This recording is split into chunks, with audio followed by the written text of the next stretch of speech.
Shalom, everyone. This is Aaron Lipkin from Israel, Samaria. It's such a pleasure to be on the virtual conference, the Last Trump virtual conference with Prophecy Watchers. So thank you, Bob Ulrich and Gary Stearman, for having me.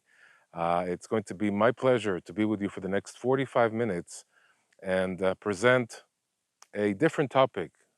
Usually I speak about Joshua's altar, about the Israelite footprint structures, and other interesting discoveries. This time, we're going to be talking about the United Israelite Kingdom, proving the existence of the House of David and the existence of the Davidic dynasty and the Davidic kingdom during the 10th century, from King Saul all the way to King Solomon.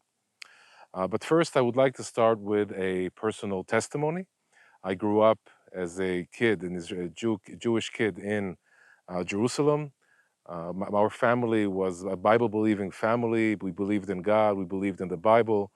I remember as a child praying to God all the time, still do. And it was such a disappointment for me to go to high school in Jerusalem, Jewish secular high school, and to learn in the Bible class that our teacher basically told us that the Bible is a mythology. It's a fairy tale. The stories there never happened. The Exodus never happened. Moses, Joshua, they never existed. The Israelites never conquered the land of Canaan. Forget about the creation. Forget about Noah and the flood. All of these stories never happened. And it went on and on also to my studies in the Hebrew University. In archaeology, a friend of mine, a student of archaeology, came to me and told me, Aaron, you know what they're teaching us in archaeology? That Moses never existed, that Joshua never existed, that there's no evidence of the Israelites conquering the land of Canaan. This repeated itself in many ways until one day I met Professor Adam Zartal from the Haifa University. Professor Adam Zartal was not a religious Jew, a Bible-believing Jew. But because of the discoveries he made, discovering Joshua's altar on Mount Ebal, discovering the Israelite footprint structures, discovering evidence of an Israelite invasion into the land of Israel, all of these things made him believe in the Bible, in the historicity of the Bible. Unfortunately, he was in the, I would say, the minority, and the majority of the archaeologists during the 1980s, 90s, they still don't believe in the historicity of the Bible. However, because of discoveries in the last 30 and 40 years, people in the academic world are changing their mind.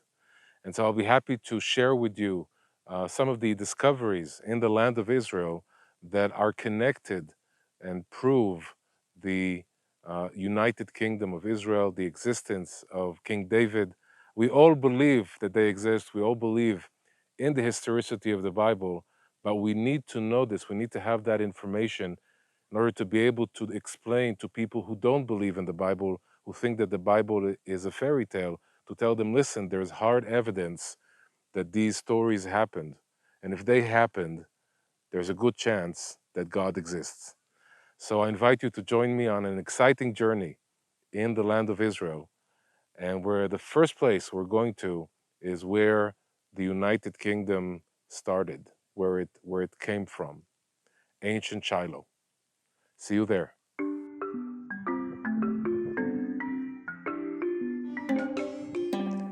Shalom, everyone. We are in Shiloh. Behind me is the archaeological city, the archaeological tell of Shiloh. This site was identified clearly, 100%, as the city of Shiloh mentioned in the Bible. It fits all the criterias, and they actually found an inscription in Greek saying Shiloh. So this is a very exciting moment to be in a place that's described in the Bible, the city that Joshua established as the capital, the religious capital of the 12 tribes of Israel. The tabernacle was here for almost 400 years. The prophet Samuel grew up here. He heard the voice of God talk to him at night, as we read in the book of Samuel 1. And so, why are we here? Why is it important to stand here when we're talking about the United Kingdom?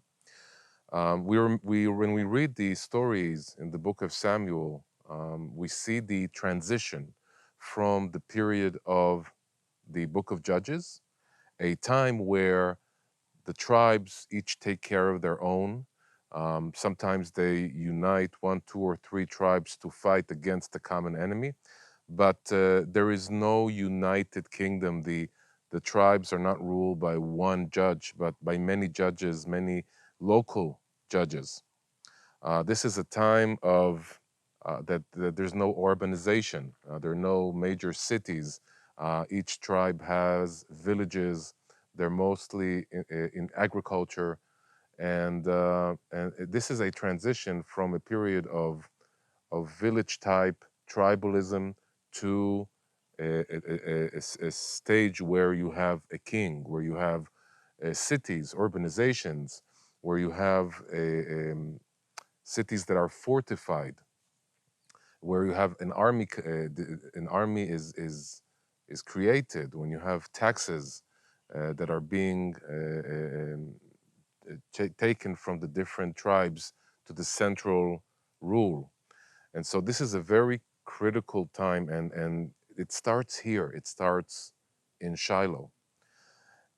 One of the reasons that scholars believe that the the reason why kinghood was established in the land of Israel after the time of the judges is because of the Philistine invasion into the land of Israel. The Philistines become a very fierce enemy of the Israelite people. We know about the story of Samson fighting the Philistines in the book of Judges. We hear about the story of the battle against the Philistines at Ebenezer and Afek, where the Ark of the Covenant is taken by the Philistines. We later on hear that the city of Shiloh was destroyed, probably by the Philistines.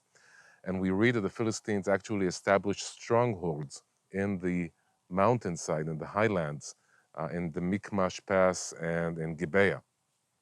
And so the Israelites are under the oppression of the Philistines, and they are seeking a way to fight against the Philistines and win. And the only way they see that happening is by crowning a king and uniting all the tribes, creating an army to fight against the Philistines and get rid of their oppression.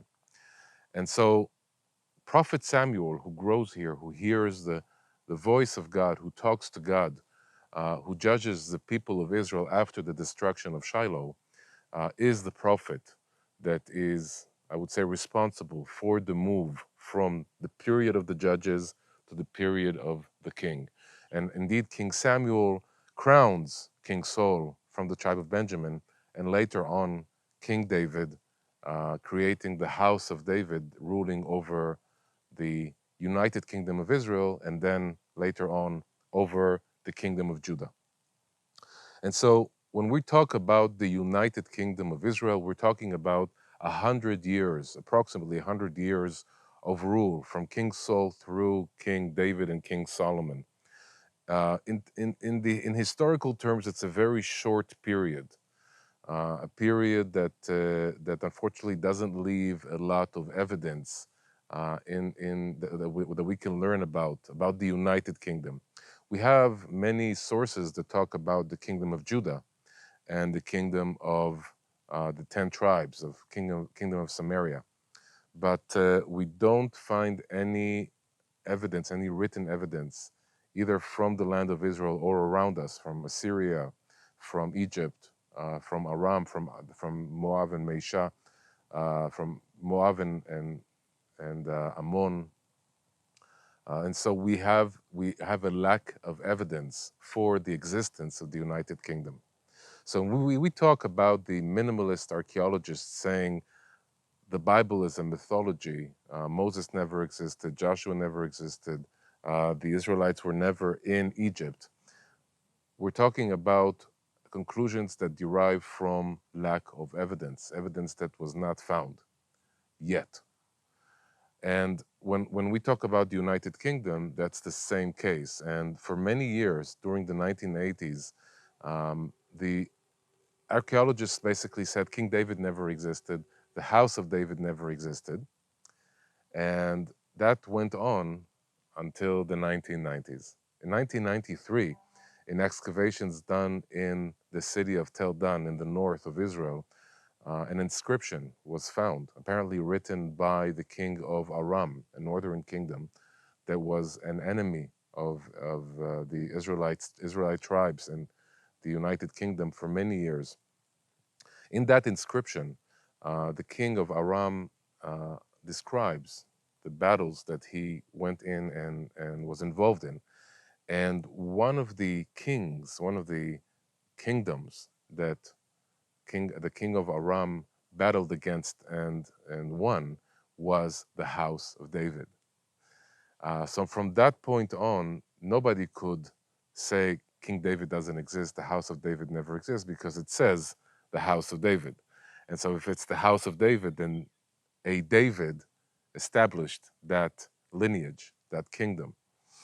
And so from a situation where the archaeologists are saying we cannot trust the Bible, we cannot trust it because it's not the history book, it's bias, um, so we only can trust external sources. Come the external sources and say, yes, King David existed. And later on, another inscription that was actually discovered earlier, the Mesha inscription by the king of Mesha in the east, saying that the house of David also existed. So these two inscriptions really make it clear that King David existed. And so if we look at the minimalist view of the Bible, and we have on one side of the spectrum um, the view that the that the Bible is historical, and on the other side we have a view that the Bible is a mythology, and we have a dial between those two poles. After finding the inscription of King David in Tel Qeiyafa, the dial moves and makes the historical part of the Bible bigger and the mythological smaller in the eyes of the minimalist archaeologists. So now that we have a very clear idea that David existed, King David existed, that there was a house of David, we are left with the exact time that the United Kingdom was that the United Kingdom existed, if it existed, according to the minimalists. And the question: so when did it start? When did the kingdom? When was the kingdom established? When was the move from a tribal society to a national society, from a village type rural society to an urban society? When were the cities fortified? When was there a central rule? So we can't really know unless we continue researching, and we have to go to the central place where we believe that there was a central rule over all of Israel, a united kingdom, and that is Jerusalem. Let's go to Jerusalem.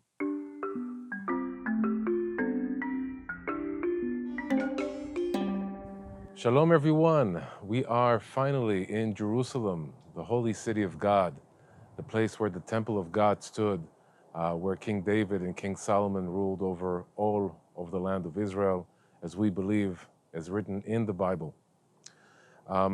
So when we're looking for evidence for the United Kingdom, the United Israelite Kingdom, the monarchy, the best place, logically, to look for is the capital, the place where the kings sat and gave orders to be implemented all over the land of Israel, where taxes would be collected too.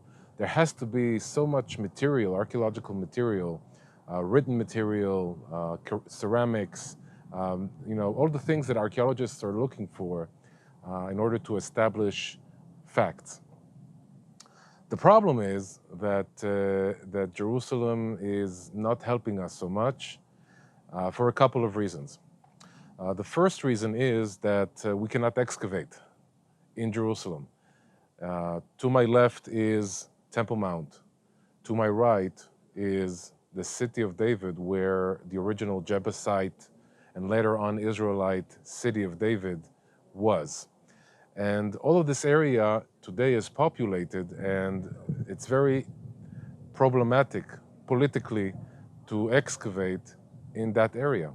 So if we can't excavate, we can't find evidence or findings that would help us define or prove that there was a united kingdom in the time that we're talking about. The second problem that we have is that obviously the archaeologists don't accept the Bible as a legitimate historical document.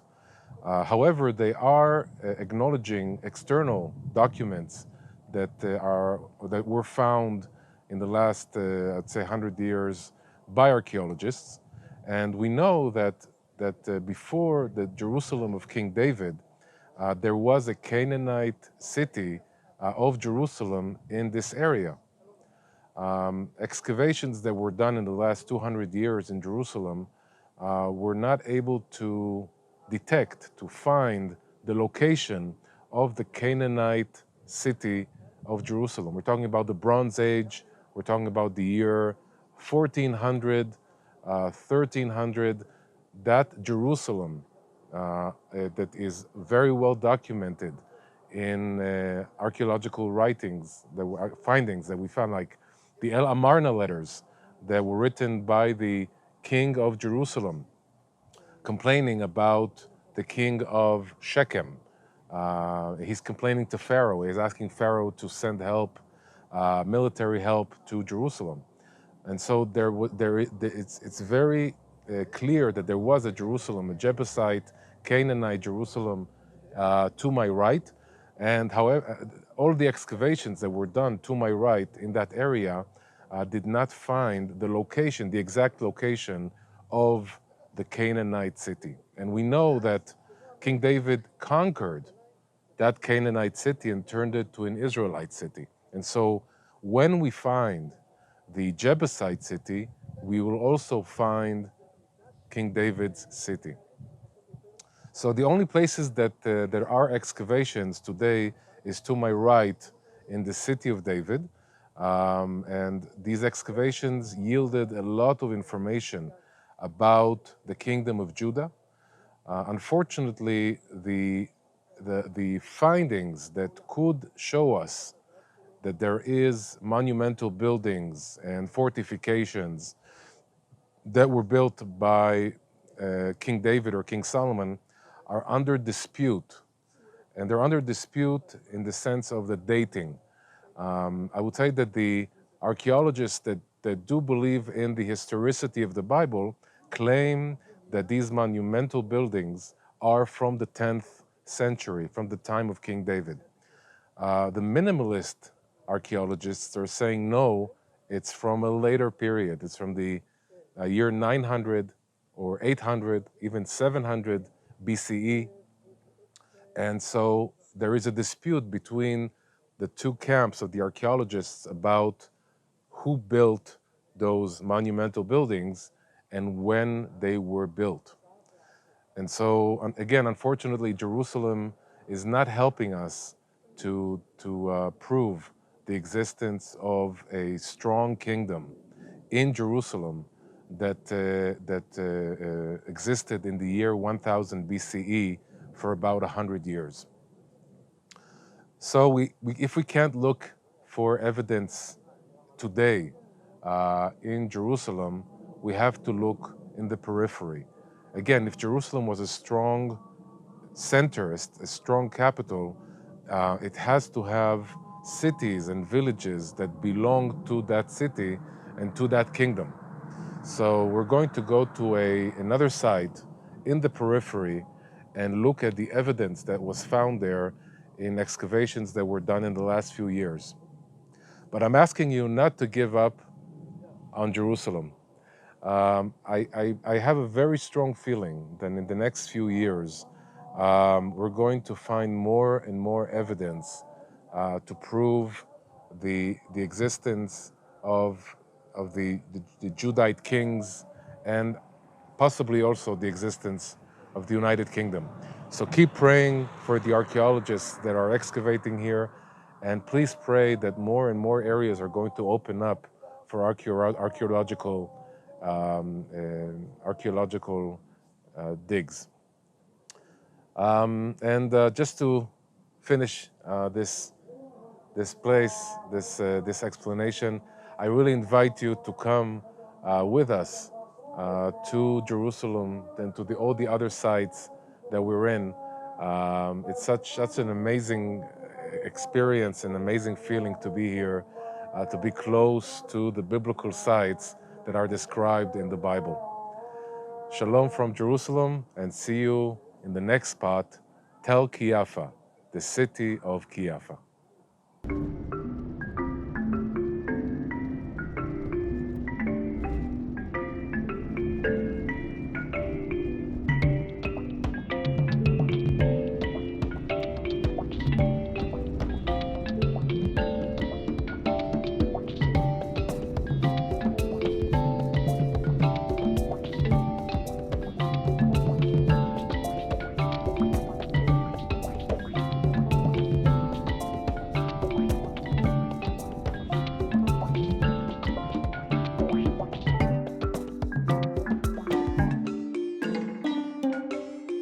Shalom, Prophecy Watchers, Last Trump Virtual Conference. This is Aaron Lipkin reporting from Qeiyafa, Tel Qeiyafa. This is an archaeological site that was excavated between the years 2007 to 2013 by a professor of archaeology, Yosef Garfunkel. First of all, where are we? We are in the Elah Valley. The Elah Valley is very famous for the battle between King David and Goliath. And so I'm actually looking right now at the Elah riverbed where that battle happened. Just to think about it, we've been reading the Bible for thousands of years in different places in the world. But when you're in Israel, you can actually see and touch the places that the Bible describes, which is, I think, overwhelming. It's amazing. Why is that important for us? It's important because we need to remember that this area that we're in right now is definitely in the periphery. We were just in Jerusalem. We understood that Jerusalem at the moment is not something that can help us really to understand about the United Kingdom of Israel, about the house of David. It's hard to excavate in Jerusalem.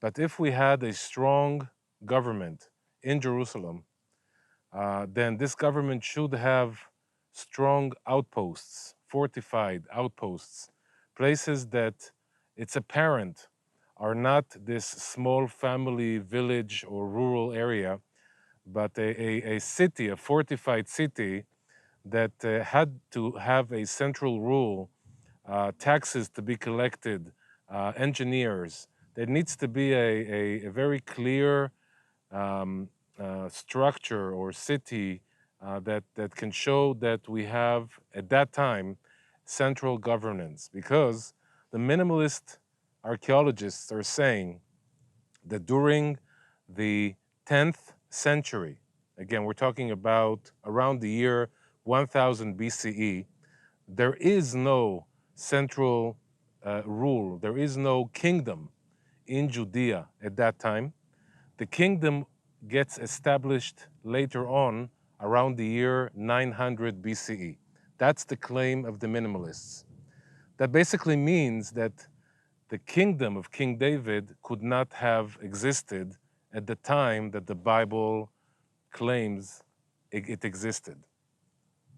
So we're going out to the periphery, we're looking for sites that could show us, again, a city that that is fortified, a city that has a strong wall. We have to determine that it's a Judite city, that that the city was built during the time of the 10th century, when we think King David and King Solomon ruled. And guess what? As I said, in 2007, Professor Garfunkel decided to excavate this archaeological tell. Now, bear in mind, this site was known for many years before Professor Garfunkel excavated it. But because of the paradigm, because of the understanding of the minimalist archaeological community, the academic world, that this site could not be from the time of King David, around the year 1000, the people, the archaeologists that came here before Professor Garfunkel, identified this site as belonging to the 9th century, around the year 900 and 900 and 800. So when Professor Garfunkel started excavating this site, he found things that really would blow your mind, things that would very clearly identify this place as Judite, and even more than that, well, I'll tell you about the dating at the end, because that is really the most important thing. So I'm sitting right now on the threshold of a gate that belonged to that city. And there are actually two gates for the city, which is something that is not common at all. And so we have a city that has two gates. The wall of the city has it's a case wall, which means that rooms and accommodations were built on the other side of the wall all around. And this is something that's very typical to Judite and also Israelite cities in that time, in the Iron Age period.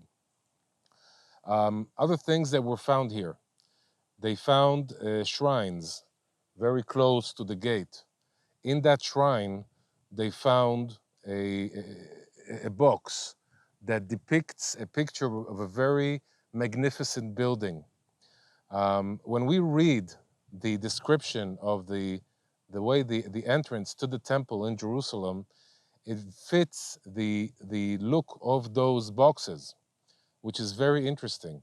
And so these boxes were inside the shrines close to the gate, and possibly could have held important or holy objects to the people that were living in this city. Something that's very typical for Judite cities or Israelite cities is the fact that there are no figurines, there are no small statues, pagan statues in those cities. And this is something that's very common in Canaanite and Philistine cities. This city has no figurines, and this is really remarkable. The bone assemblage, the animals that were slaughtered in this city are very distinct. They're very typical to a Judite city, which means no pig bones, no donkey bones, no horse bones. All the bones that were found here belong to pure animals, as written in the Bible. Inscriptions, two inscriptions were found in the city. And this is actually very interesting because it's the first, most ancient Hebrew inscription that we found in the land of Israel. This is the most ancient Hebrew inscription. So again, we found a Hebrew inscription inside this city in a language that is very unique to the Hebrew language. This is typically Hebrew, identified as Hebrew. And so we have all the elements we need to state that this site, this city, this fortified city, was Judite. Very clearly, very, very clearly a Judite city. But then people can come and say, well, this city could be from the year 900 or the year 800 BCE. What is the dating of the city? When was this city established? When was it destroyed? And so before I get to that, I just want to say that geographically, as I said, we're in the periphery. There is a reason why King David fought Goliath in this place, because the border with the Philistines is very close to where we are. The city of Gat, one of the 5 cities of the Philistines, is actually visible from here. So we are on the border. This is a border city with the kingdom of the Philistines. And so from the archaeological excavations that were done here, it seems like the city was existed for only 30 to 40 years and then abandoned, which is very typical to a place that is on the border, because you always have battles, you always have raids, and it can explain why this city was abandoned. But the really fascinating thing that was found here is olive seeds, burned olive seeds. And why is this important? It's important because in the past it was very hard to date archaeological sites. But thanks to science, there is a special test called carbon 14. And when you find organic matter, like an olive grain that was burned, it's very easy to take that olive grain, pass it through a laboratory test, and get a very definite date, or shall I say range of dates. And the olive grains that were found here have been dated to the year 1040, 1050, plus minus 20 years. And we're talking exactly about the time of the reign of King David, possibly King Solomon. So this is something that is really revolutionary for you, for us, Bible believers. It's not a surprise. But here we have a clear scientific evidence to show that during the time of King David, there exists a fortified Judite city in the area of the kingdom of Judah. And what this does basically is it totally destroys the theory of the lower chronology, which means that there was no Judite kingdom ruling from Jerusalem in the year 1000, which is what the Bible says. Um, and what we have here is a total destruction of the lower chronology and going back to the original biblical chronology, that there was a strong kingdom in Jerusalem, strong enough and wealthy enough to be able to build such a fortified city in the periphery. If that's the case in the periphery, then as we get closer to Jerusalem, it's very logical that we would find more and more of these fortified cities. And so the excavation here really proves the chronology of the Bible, the existence of a strong rule, a strong government in Jerusalem. And so what do we have here? We have a situation where in the 1970s and 1980s, King David, according to the archaeologist, is a myth, is a legend, never happened. And then in 1993, the Tel Dan inscription is found, very clearly showing that King David and the house of David existed. And then we move on to the next minimalist archaeological theory that says there was no kingdom in Jerusalem strong enough to be able to have a kingdom. It was only a tribal clan of some sort that had no power, and the urbanization of Jerusalem, the greatness of Jerusalem only came during the year 900 BCE. This site advances us in the dial, the spectrum I spoke about. It takes the dial and erases the mythological part of that dial. We're back in the year 1000 with a strong kingdom in Jerusalem that is able to build such a city. So, have we proven the existence of the United Kingdom of Israel according to what's written in the Bible? No, or not yet. But we have advanced a great length to show and to prove that there was a strong rule in Jerusalem, a kingdom, during the year 1000 BCE that could have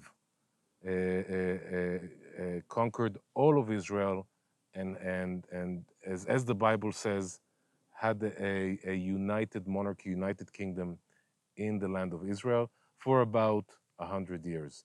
Um, I'm very hopeful that very soon we'll be able to share more and more of these discoveries that strengthen the veracity of the Bible. And I invite you to order my Bible teachings about Joshua's altar, the discovery of Joshua's altar on Mount Ebal by Professor Adam Zartal, the Israelite footprint structures that were found in the Jordan Valley and Samaria, identified with the ancient Israelite holy sites of Gilgal, along with two other Bible teachings about Shiloh, the first capital of the Israelite tribes, and Bethel, the site of Jacob's dream of the ladder, the gate of heaven. And I hope to see you very, very soon here in Israel, touring and watching and visiting all these amazing sites that we have around us. The Bible really comes alive when you're here and you're seeing the places and you're feeling the holiness and the presence of God in the land. Shalom from Israel.